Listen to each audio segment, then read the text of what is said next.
स्वामी समर्थ सगळ्यांना. कशा आहात मैत्रिणींनो? छानच असाल अशी अपेक्षा व्यक्त करते.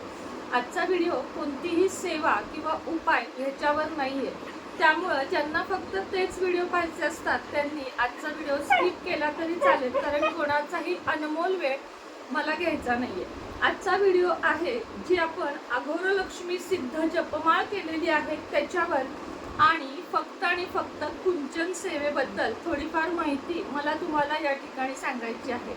सर्वात आधी कुंचन सेवेने सुरुवात करूया, कारण कुंचन सेवेबद्दल बऱ्याच लोकांच्या मनामध्ये गैरसमज नक्की काय आहे ते असे खूप सारे प्रश्न पडले आहेत. मग म्हटलं चला आज रविवार आहे, त्यानिमित्ताने आपण ही सेवा समजावून सांगू. कोणाकोणाला घ्यायची असते किंवा कुणी सेवा करायची असते हे पण मी तुम्हाला आज समजावून सांगते.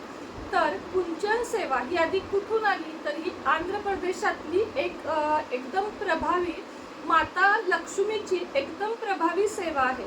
तिथे ही कशी केली जाते, तर आता माझे स्वतःचे बरेच फॉलोवर्स आहेत तिकडून आंध्रातून, की ते मला नेहमी कमेंट करतात की ही सेवा नक्की ताई अशी आहे वगैरे. तर त्या अनुसरून किंवा त्यालाच हे घेऊन मी तुम्हाला मोटिवेट होऊन तुम्हाला ही सेवा सांगत आहे की कुंचन सेवा म्हणजे त्यांच्याकडे फक्त एका कुंचनच्या ग्लासमध्ये, आता कुंचम आणि कुंचन याच्यामध्ये पण खूप तफावत आहे, तर काही नाही. एक तो तिकडचा शब्द आहे आणि एक आपल्या इकडचा शब्द आहे. दोन्हीचा अर्थ एकच की पात्र भरून ठेवणे म्हणजेच कुंचन किंवा कुंचम, त्याला म्हणतात की आपल्या घरामध्ये एक पात्र नेहमीसाठी भरून ठेवणे. काय असतं हे कुंचन, तर एक पितळेचा ग्लास येतो असा एवढं, त्याला पात्र म्हणतात. त्याच्यावर विष्णू लक्ष्मी बालाजी यांचे चिन्ह येते.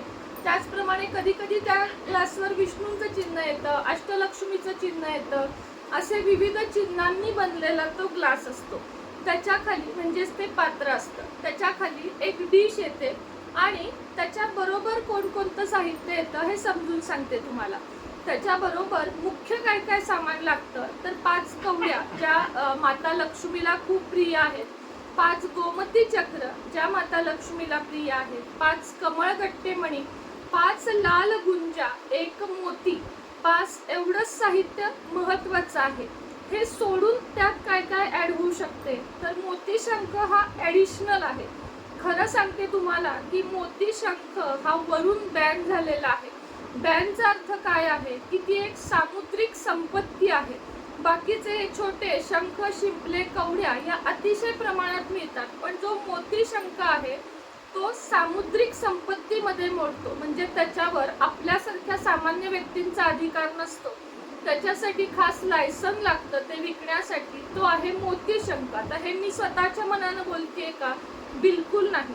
ज्यांच्याकडून आपण होलसेल कवड्या, गोमती चक्र हे सगळं घेत असतो त्यांच्याकडेच हे मोती शंख विकण्यास बंदी आहे. आणि जर ते दुकानामध्ये दिसले तर त्यांच्यावर केस होऊन, लिगली केस होऊन काही असतात गोष्टी ज्या घडतात आणि मग मोरपीस आणि हे याला अगदी बॅन आलेला आहे, तरीही लोक पैशासाठी विकतात. मान्य, काही जणांना मीही दिलेला आहे, मिळाला तर मी तो देत असते, पण नाही मिळाला तर जी सामुद्रिक संपत्ती आहे आणि जी आपल्या महाराष्ट्रामध्ये बॅन आहे त्याच्यासाठी अट्टहास करू नका की ती वस्तू हवीच आहे. मिळाली, दिली, चांगली गोष्ट आहे, मिळाली तर देईल, पण तो नाही ठेवला मग माझी सेवा अपुरी झाली का? बिलकुलही नाही.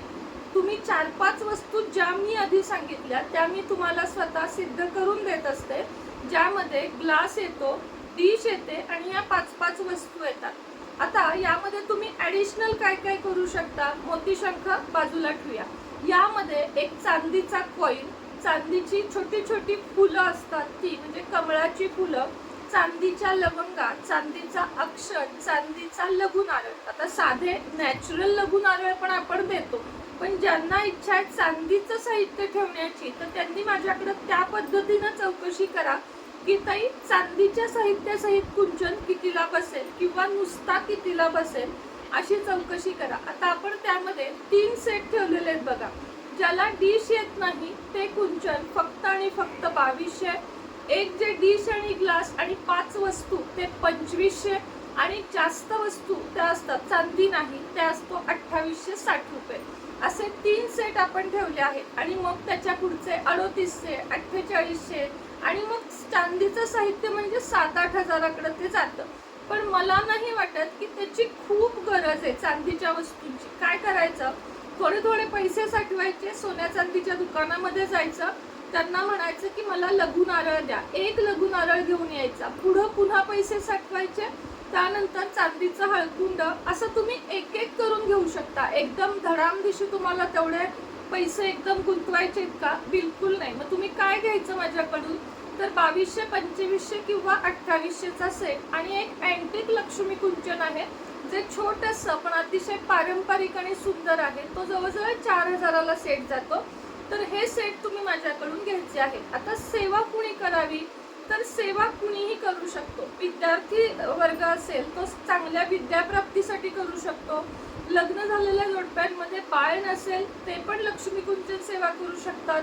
कोणत्याही प्रकारचा व्यापार, बिझनेस, नोकरी हे सुद्धा करू शकतात. विधवा महिला सुद्धा करू शकतात. सामान्य महिला, सामान्य पुरुष जे काही करत नाहीत, म्हणजे महिला हाऊसवाईफ आहेत, त्या सुद्धा घराच्या प्रगतीसाठी, मुलांच्या प्रगतीसाठी ही सेवा करू शकतात. कधी करायची असते ही सेवा, तर प्रत्येक शुक्रवार, शक्य असेल मंगळवार आणि पौर्णिमा, किंवा प्रत्येक शुक्रवार आणि पौर्णिमा या दिवशी ही सेवा करायची असते. ही सेवा केल्यावर यातील सामान काय करायचे, तर त्यातले तांदूळ काढून त्याचा भात बनवायचा, थोडेसे पक्ष्यांना जमत असतील तर घालायचे, आणि पुन्हा नवीन सामान. प्रत्येक वेळेस तो ग्लास घासला नाही तरीही चालेल, घासला तरीही चालेल, अशी कुठल्या अशा मोठ्या अटीतटी या सेवेला नाही आहेत. पुढची गोष्ट, ज्या दिवशी सेवा कराल त्या दिवशी मांसाहार तुम्हाला करायचा नाहीये. कोणत्याही प्रकारचा संकल्प या कुंचन सेवेला बिलकुलही नाहीये. बाकी ब्रह्मचर्य वगैरे अशा कोणत्याच अटी नाहीये.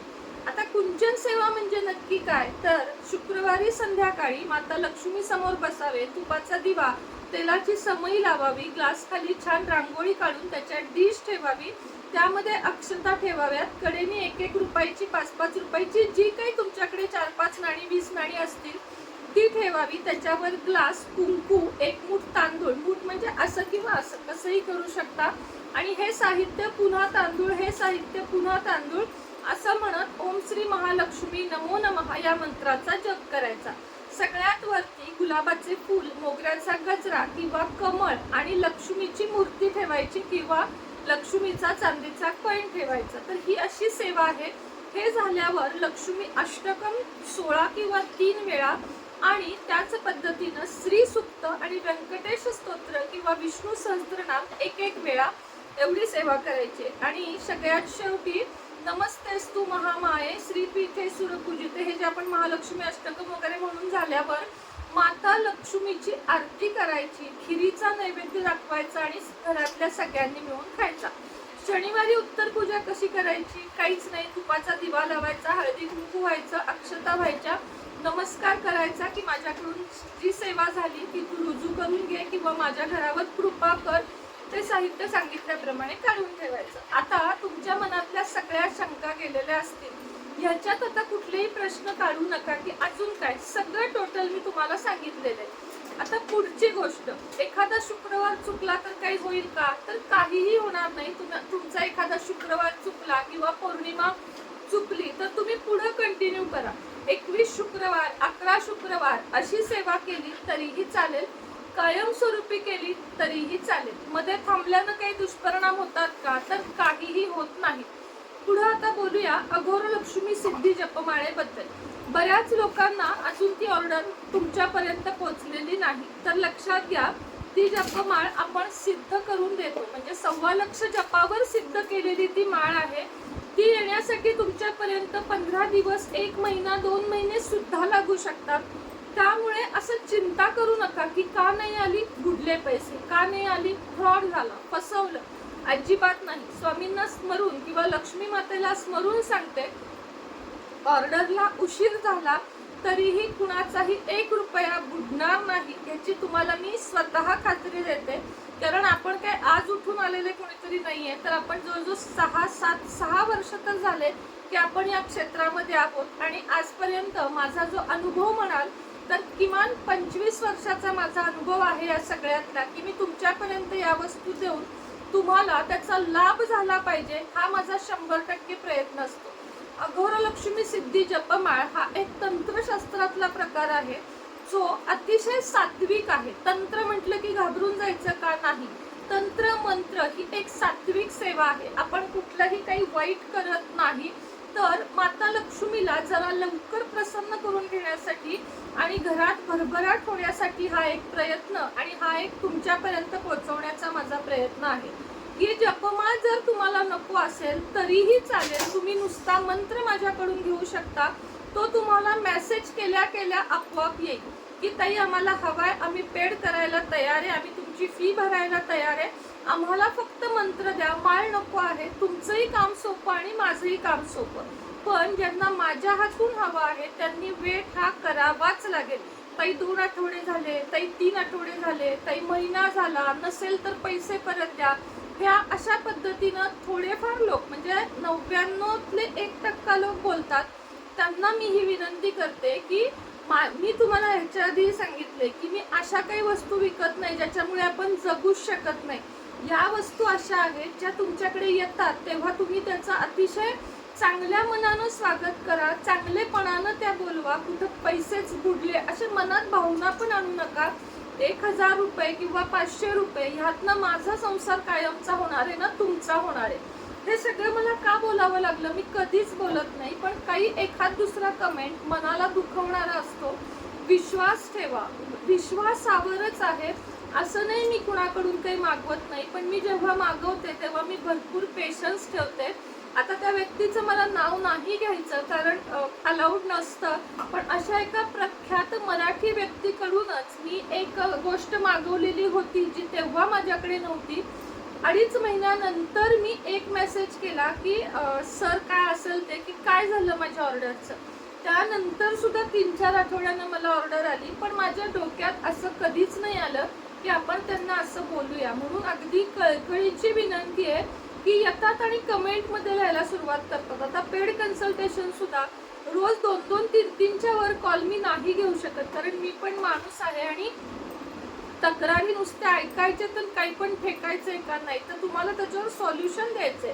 आज नाही ताईंचा कॉल आला तर उद्या करून बघा. मी वेळ दिलेली आहे. आता तर मी वेळ वाढवली आहे की 9:30 ते 11 एवढ्या वेळात माझा फोन बिझी नाही लागला तर मी फक्त पेड कन्सल्टेशनचे उचलते बरं का. असं प्रत्येकानं फोन करू नका. आणि हो, फोन केल्यावर एकच अडचण विचारा. आता परवाचंच उदाहरण देते. एका ताईंना अभ्यासाविषयी शंका होती मुलांच्या. मी सांगितले, अगदी मी रस्त्यात होते, थांबले, फोन उचलला, 15 मिनिट त्यांना मी दिले, तर त्याच्यासोबत त्यांनी जोडलं माझे केस गळतायत त्याच्यावर उपाय द्या. आता मी कुणाचं नाव घेत नाहीये या ठिकाणी, पण हे योग्य आहे का तुम्ही मला सांगा. जर तुम्ही पेड कन्सल्टेशन घेताय, मला माझ्या मुलाची काळजी आहे, तर मी फक्त एक प्रॉब्लेम एक सॉल्युशन विचारणार. त्याच्या पुढचं काही असेल तर तुम्ही पुन्हा माझा थोडा वेळ घ्या, मी तुम्हाला तो नक्की देईन. मी नाही म्हणत नाहीये. आणि पेड का सुरू केलं असा पण काही लोकांच्या मनात प्रश्न आहे. कारण मला दिवसातल्या 24 तासातली 6 तास झोप हवी आहे. त्यानंतर माझ्या फोनचं बॅटरी अखंड लो होती, कारण कंटिन्यू कॉल चालू असतात. एक व्यक्ती 150, 200 वेळा कॉल आणि हाय हाय हाय करते. मग तो खूप लोड येतो फोनवर सुद्धा. एक दिवस सगळा व्हॉट्सअप बंद पडला तर मी काय करणार आहे मला सांगा. म्हणून मी आता पेड कन्सल्टेशन का चालू केलंय की तुम्हालाही प्रॉपर वेळ मिळेल आणि मलाही तुमच्यापर्यंत प्रॉपर पोहोचता येईल. बरं, आता पुढची गोष्ट, कोल्हापूरमधल्या लक्ष्मी कुंचन कोणाला पाहिजे असेल तर मी ते एक ठिकाणी आणून देणार आहे, पण त्याच्यासाठी किमान 25 ऑर्डर याव्या लागतील. म्हणून कोल्हापूरमधले जे कोणी माझे व्हिडिओ बघत आहात आणि ज्यांना मला भेटून, कोल्हापूर, पुणे, कुठलेही तुम्हाला जर भेटून कुंचन हवे असतील तर त्या क्वांटिटीमध्ये मागवा. मैत्रिणी तयार करा, ग्रुप तयार करा की ताई हो आम्हाला 25 ऑर्डर आहेत. कुठल्याही ऑर्डर, कुंचन असं नाही, तुम्हाला काही पाहिजे आपण समक्ष भेटून देण्याचं पण बघूया. तर आजच्या व्हिडिओमध्ये इतकंच. आता तुम्हाला लक्ष्मी सिद्धी जपमाळ पाहिजे आहे, नुसता मंत्र पाहिजे आहे, नंबर दिलेला आहे, लक्ष्मी कुंचन सेवा पाहिजे आहे,